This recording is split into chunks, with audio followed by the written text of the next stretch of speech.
किसी ने बड़ी अच्छी बात कही है कि कमाता चला जा रहा है पर वक्त नहीं है, क्या खुशी ढूंढ रहा है जब सुकून नहीं है।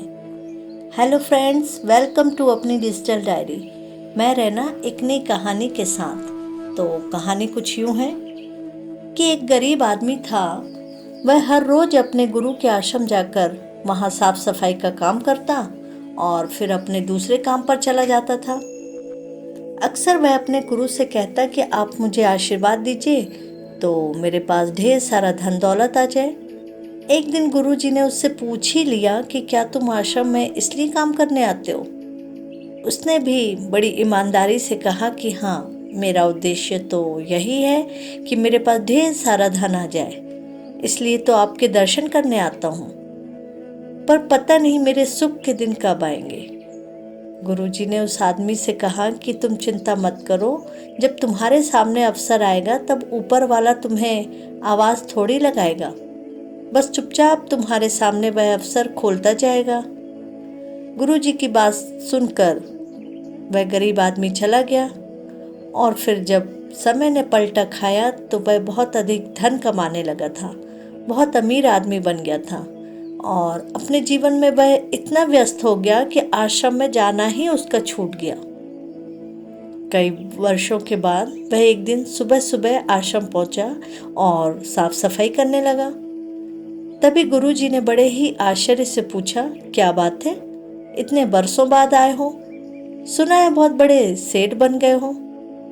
वह व्यक्ति बोला, गुरुजी, बहुत धन कमाया, मैंने अच्छे घरों में बच्चों की शादियां की, अब जीवन में पैसे की कोई भी कमी नहीं है, पर दिल में चैन नहीं है।